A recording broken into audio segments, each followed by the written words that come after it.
Hello students, welcome to accountancy class. Today we will continue our previous topic dissolution of partnership firm. Previous class के अंदर हमने dissolution से related जब एक firm dissolve हो जाती है तो उससे रिलेटेड अकाउंट बनाने सीखे थे, realisation account, partners loan account, partners capital account and cash और बैंक अकाउंट।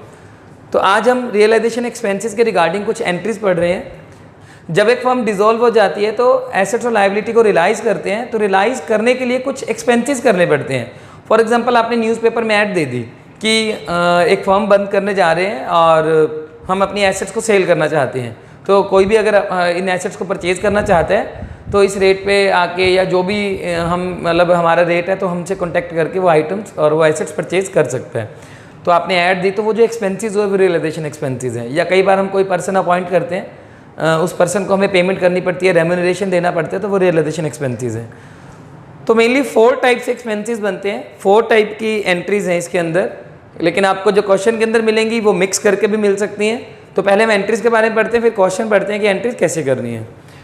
फर्स्ट जो ट्रांजेक्शन है कि realisation expenses paid by firm, मतलब जो एक्सपेंसेस थे वो किसके थे? फर्म के, और उसकी पेमेंट भी किसने कर दी? फर्म ने। फर्म के एक्सपेंसेस फर्म ने पे कर दिए, देन उस केस में वो फर्म के एक्सपेंसेस हुए हैं और उस केस में हमने रियलाइजेशन अकाउंट बनाया हुआ था, एंट्री हो जाएगी realisation account debit to bank account. Means जब आप फर्म अपने एक्सपेंसेस पे करती है रियलाइजेशन के तो एंट्री हो जाती है realisation account debit to bank account. Bank account credit इसलिए हुआ क्योंकि पेमेंट फर्म के अकाउंट में से गई। अगर एक्सपेंसेस पार्टनर बियर कर लेता है, रियलाइजेशन एक्सपेंसेस पार्टनर कहते हैं कि मैं बियर कर लूंगा, लेकिन उसकी पेमेंट कौन कर देता है? फर्म कर देती है। अगर रियलाइजेशन एक्सपेंसेस पार्टनर बियर करता है और पेमेंट कर देती है फर्म, देन उस केस के अंदर एंट्री होती है partners capital account debit to bank account. Partners capital को डेबिट इसलिए किया क्योंकि हमने वो एक्सपेंसेस पार्टनर से लेने थे, पेमेंट किसने कर दी? फर्म ने। अब फर्म के एक्सपेंसेस सही नहीं, मतलब रियलाइजेशन एक्सपेंसेस तो हुए, पार्टनर कहते हैं कि वो एक्सपेंसेस मैं बियर करूंगा। अगर वो एक्सपेंसेस पार्टनर ने बियर करने तो वो पार्टनर पे करें, लेकिन पेमेंट किसने कर दी? फर्म ने। तो हमारे तो बैंक अकाउंट में से पैसे चले गए, तो बैंक बैलेंस माइनस कर दिया, क्रेडिट कर दिया। लेकिन वो पैसे अपने पार्टनर से लेने हैं तो हमने उसको क्या कर दिया? डेबिट कर दिया। तो एंट्री क्या हो जाएगी? Partners capital account debit to bank account. Third point आता है first case, second case, third case and fourth case. Third case आता है रियलाइजेशन एक्सपेंसेस थे फर्म के, लेकिन पार्टनर ने पे कर दिए। पेमेंट किसने कर दी? पार्टनर ने। अब ध्यान से देखो, रियलाइजेशन एक्सपेंसेस पार्टनर फर्म के थे तो उस केस में डेबिट होना चाहिए था रियलाइजेशन अकाउंट, क्योंकि जब भी फर्म रियलाइज होती है तो उस टाइम जो भी एक्सपेंसेस होते हैं वो रियलाइजेशन अकाउंट में चले जाते हैं, डेबिट में। तो डेबिट करना चाहिए था रियलाइजेशन अकाउंट को, लेकिन आपने किसको कर दिया? जो रियलाइजेशन अकाउंट है वो हमें अभी भी डेबिट करना है, हमने किया भी है, लेकिन पेमेंट किसको करनी चाहिए थी? फर्म को। कर किसने दी? पार्टनर ने। मतलब एक तो पॉइंट था कि पार्टनर ने एक्सपेंसेस बियर करे, पेमेंट फर्म ने कर दी।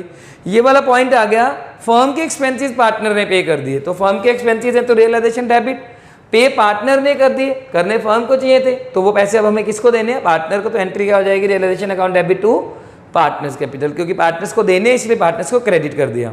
पार्टनर से जब भी पैसे लेने हैं तो डेबिट करेंगे, जब भी पार्टनर को पैसे देने हैं तो आप क्रेडिट कर देंगे। अब पॉइंट आता है रियलाइजेशन एक्सपेंसेस पार्टनर ने बियर करे, पे भी पार्टनर ने कर दिए। तो ये तो मैं आपको पहले भी बता रहा था, अभी प्रीवियस केस में हमने पढ़ा था कि अगर पार्टनर ने कहा कि मैं बियर करूंगा रियलाइजेशन एक्सपेंसेस, तो पे भी वही करे। अब पे वो कर देगा तो हमें कोई एंट्री करने की जरूरत ही नहीं है। पार्टनर के एक्सपेंसेस, जो रियलाइजेशन एक्सपेंसेस थे वो पार्टनर के एक्सपेंसेस थे, रियलाइजेशन के एक्सपेंसेस पार्टनर ने बियर करने थे और पे भी किसने कर दिए? पार्टनर ने। देन उस केस में कोई भी एंट्री रिकॉर्ड करने की जरूरत नहीं है। तो there are 4 cases regarding realisation expenses. Realisation expenses paid by firm, realisation expenses paid by firm and borne by partner. Firm के एक्सपेंसेस फर्म पे करती है तो रियलाइजेशन टू बैंक। फर्म के एक्सपेंसेस मतलब पार्टनर बियर कर रहा है firm के, जो रिलेशन एक्सपेंसेस पे कौन कर रहा है? फर्म। तो उस केस में पार्टनर से पैसे लेने हैं तो एंट्री हो जाएगी partners capital to bank account.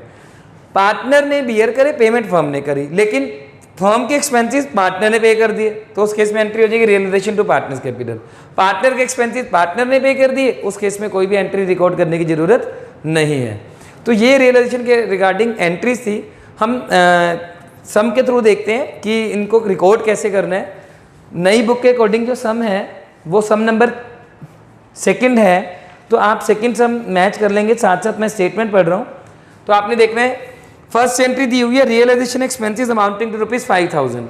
Realisation expenses simple point दिया हुआ है, तो ये वाला पॉइंट आएगा रियलाइजेशन टू बैंक 5000।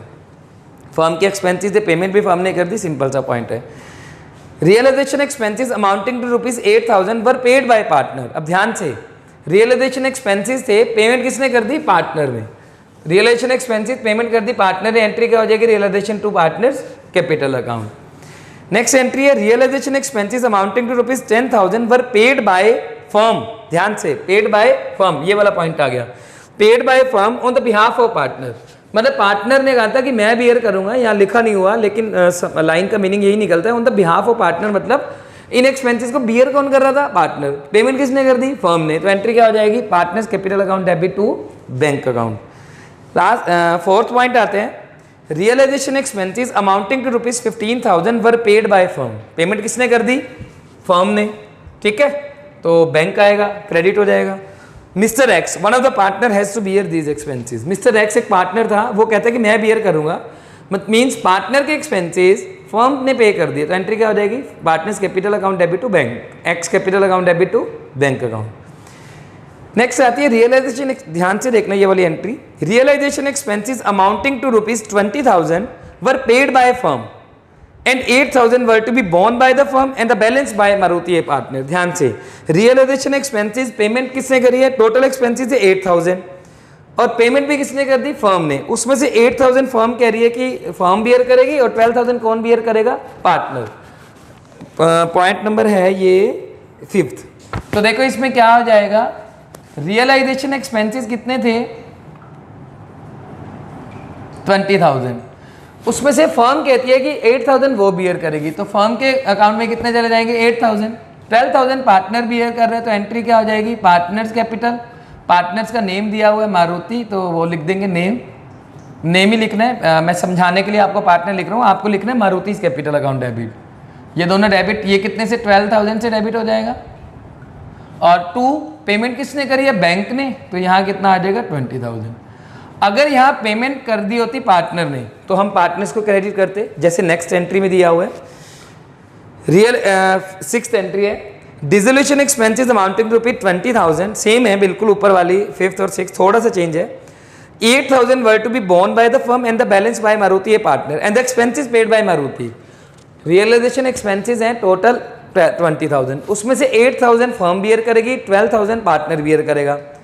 इस केस में तो आप पेमेंट कर दी फर्म ने, तो टू बैंक लिख दिया। 6 केस में आ रहा है कि कहता है पेमेंट किसने कर दी? पेमेंट कर दिया पार्टनर ने, तो पार्टनर के एक्सपेंसेस पार्टनर पे करेगा, उसको तो बुक्स में दिखाना ही नहीं। जो 12,000 पार्टनर बियर कर रहा है मारुति, उसको तो बुक्स में दिखाना ही नहीं है, वो पे भी वही कर रहा है।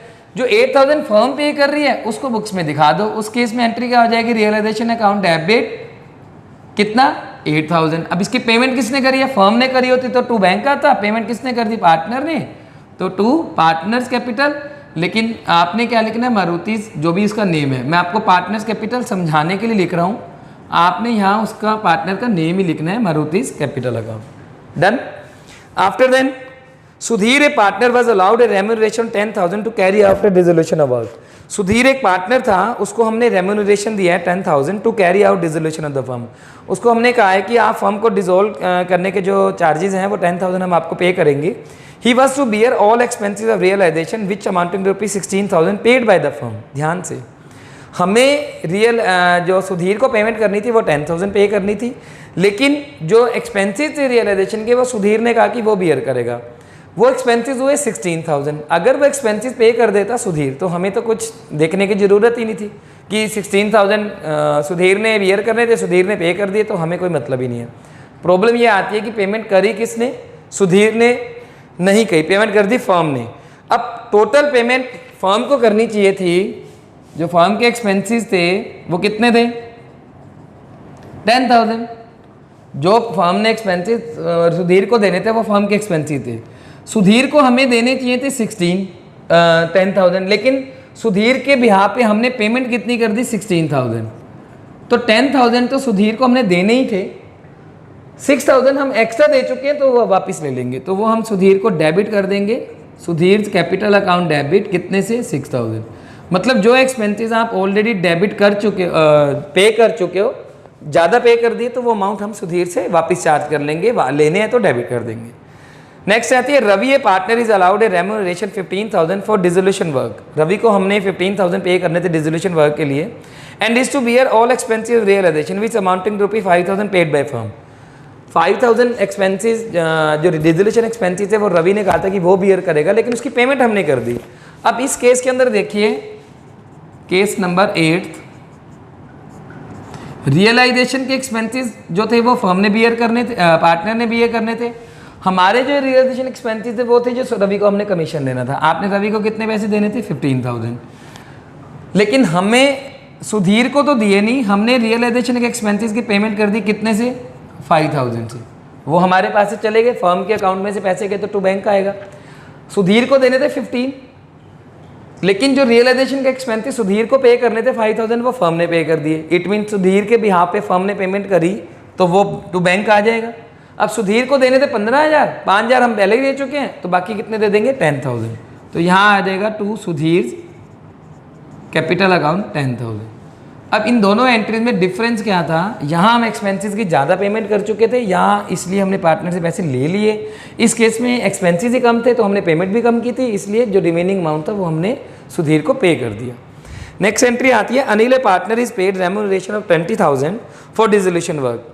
Realisation expenses amounting to ₹7,500 were paid by the firm. यहाँ पार्टनर ने बियर करने के लिए नहीं कहा, ध्यान से देखना। अनिल एक पार्टनर था, डिसोल्यूशन वर्क के लिए उसको रेम्यूनरेशन देना था 20,000 और रियलाइजेशन एक्सपेंसेस 7,500 वो फर्म ने पे करने थे। तो दोनों ही एक्सपेंसेस कितने किसके थे? फर्म के। तो 8th 9th केस है, तो इसमें एंट्री क्या हो जाएगी? Realisation account debit to bank account और टू कौन है पार्टनर? अनिल। तो टू अनिल्स कैपिटल अकाउंट। अब बैंक से पेमेंट जो जाएगी वो तो रियलाइजेशन एक्सपेंसेस की जाएगी। सुधीर की अनिल की पेमेंट कितनी थी? 20,000। तो ये कितना अमाउंट आ जाएगा हमारे पास? 27,500। डन। 10th दिया हुआ last, Sunil a partner is to be paid remuneration 25,000 for dissolution work. Sunil को हमने रेम्यूनरेशन की पेमेंट करनी है 25,000। रियलाइजेशन एक्सपेंसेस अमाउंटेड ₹9,000 पर paid by him. 9th point में था कि रियलाइजेशन एक्सपेंसेस की पेमेंट कर दी फर्म ने। 10th पॉइंट में है कि रियलाइजेशन की पेमेंट कर दी पार्टनर ने। पार्टनर ने बियर करने के लिए नहीं कहा, मतलब फर्म के बिहाफ पे पेमेंट किसने कर दी? पार्टनर ने। तो अब हमें पार्टनर को पैसे देने हैं।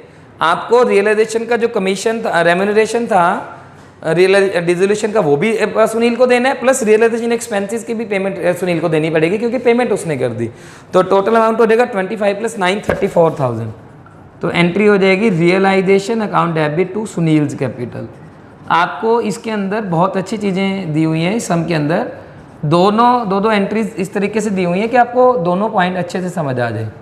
जैसे यहाँ देखिए, इसमें रियलाइजेशन एक्सपेंसेस की पेमेंट फर्म ने की थी तो टू बैंक आ गया। यहाँ रियलाइजेशन एक्सपेंसिव पेमेंट पार्टनर ने कर दी तो पार्टनर को क्रेडिट कर दिया। आगे देखते हैं, लास्ट एंट्री एक और पड़ी थी। Vijay partner paid realisation expensive 10,000 and these were to be borne by him. Realisation expenses एक पार्टनर ने पे कर दिए और बॉर्न भी किसने करे थे? पार्टनर ने। मतलब पार्टनर के एक्सपेंसेस पेमेंट भी किसने कर दी? पेमेंट भी पार्टनर ने की और बॉर्न भी किसने किया? पार्टनर ने। मतलब realisation expenses borne by partner, paid by partner. Then इस केस में कोई भी एंट्री रिकॉर्ड करने की जरूरत नहीं है। एक्चुअल में एंट्री बनती है partners capital account debit to partners capital, तो वो तो दोनों डेबिट क्रेडिट सेम आ गए, तो इसलिए यहाँ पे एंट्री रिकॉर्ड नहीं करनी। तो ये सम था जिसके अंदर रियलाइजेशन के रिगार्डिंग एंट्रीज दी हुई थी, रियलाइजेशन एक्सपेंसेस के रिगार्डिंग। कुछ एंट्रीज आती हैं रियलाइजेशन अकाउंट से रिलेटेड, वो आपको मैं पहले भी करा चुका हूँ। तो उसमें एंट्रीज होती हैं कि जब आप एसेट्स ट्रांसफर करते हैं तो एंट्री होती है realisation to assets, liabilities transfer करते हैं तो एंट्री होती है लायबिलिटी टू रियलाइजेशन।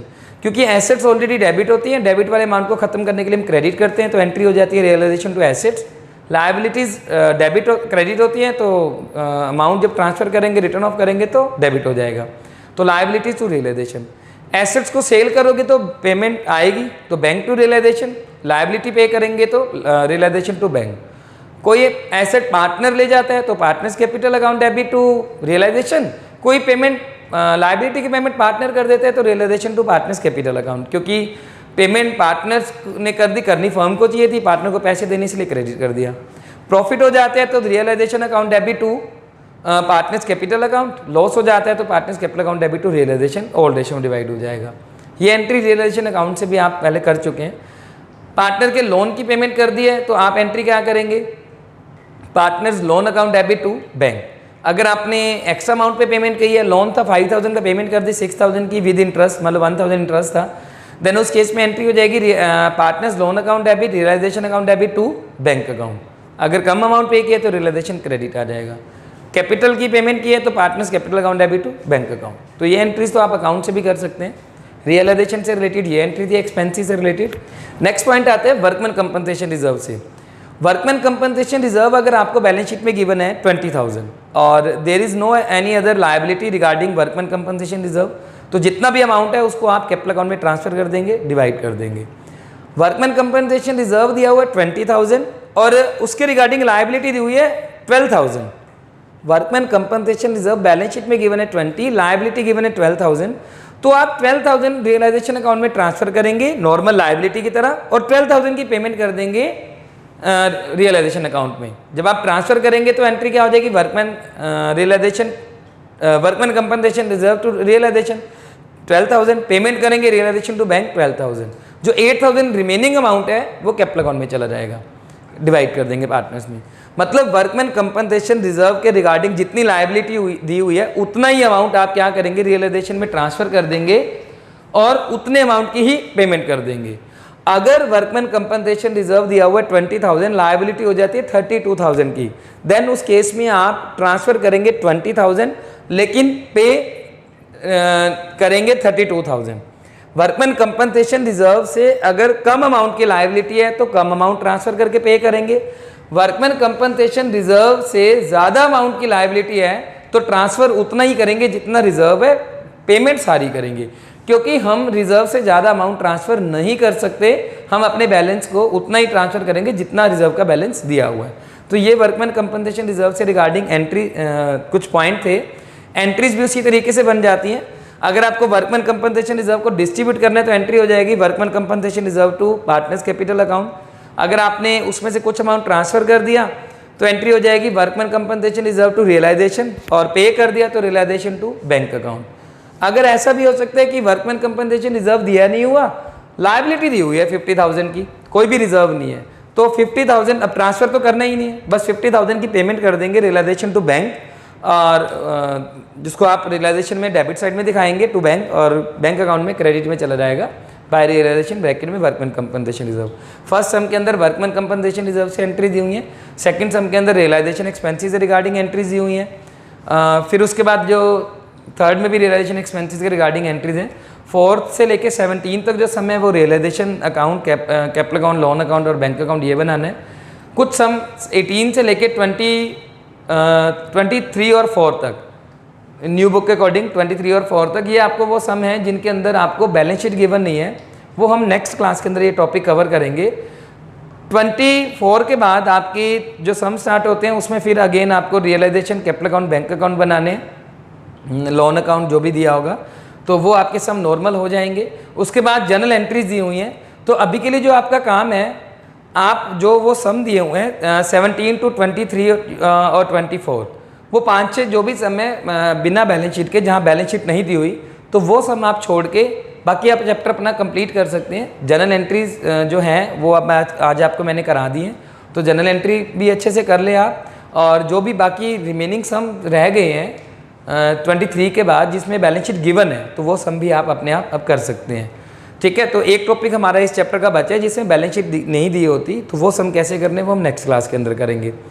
1-2 पॉइंट थे वो ध्यान देने हैं कि अगर गुडविल आपको दी हुई है, गुडविल आपको रिटर्न ऑफ नहीं करनी, गुडविल को नॉर्मल एसेट की तरह ट्रांसफर करेंगे। रियलाइज़ करने के लिए कहा है तो रियलाइज़ कर देंगे, अदरवाइज रियलाइज़ करने की ज़रूरत नहीं है।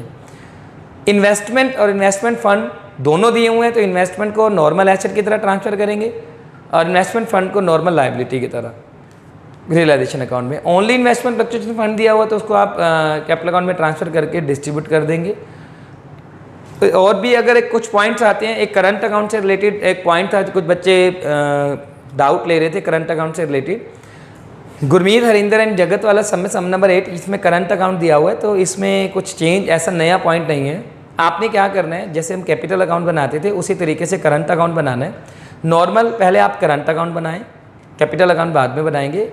करंट अकाउंट में आप सब चीज़ें लिख देंगे, करंट अकाउंट के बैलेंसेस, रियलाइजेशन के प्रॉफिट और लॉसेज, कोई भी पार्टनर एसेट ले गया, लाइबिलिटी पे कर दी, पहले हम कैपिटल के थ्रू एंट्री करते थे, अब करंट अकाउंट के थ्रू करेंगे तो वो ट्रांसफ़र कर देंगे। Any reserves, any accumulated profits, losses, वो सब वहाँ करंट अकाउंट में ले जाएंगे। करंट अकाउंट के जो भी बैलेंस आएंगे, अगर करंट अकाउंट के बैलेंस अब जब आप क्लोज करते हैं, जब हम करंट अकाउंट क्लोज करेंगे, बैलेंस कैरी डाउन आता है जो हम लिखते थे। पहले तो हम क्या करते थे, कैपिटल अकाउंट बना के पेमेंट करते थे। अब करंट अकाउंट में आपने पेमेंट नहीं करनी, करंट अकाउंट के बैलेंस निकालें, टू बैलेंस कैरी डाउन आता है फॉर एग्जांपल, तो आपने क्या करना है, उस बैलेंस को क्रॉस ट्रांसफ़र कर देंगे कैपिटल अकाउंट में। मतलब अगर आपके पास करंट अकाउंट का बैलेंस आता है इस तरीके से, टू बैलेंस कैरी डाउन, तो आपने क्या करना है, ये बैलेंस कैपिटल अकाउंट में उस साइड ले जाएंगे। जब हम कैपिटल अकाउंट बनाएंगे तो यहाँ ले जाएंगे बाय बैलेंस ब्रॉट डाउन।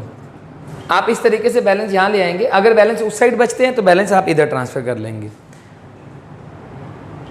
इसका मीनिंग क्या हुआ, करंट अकाउंट के बैलेंस अगर आपके पास क्रेडिट साइड बड़ी है, डेबिट साइड कम है, तो टू वाली side, to balance carry down आएगा, उसको आप कैपिटल अकाउंट में बाय बैलेंस ब्रॉट डाउन ले आएंगे।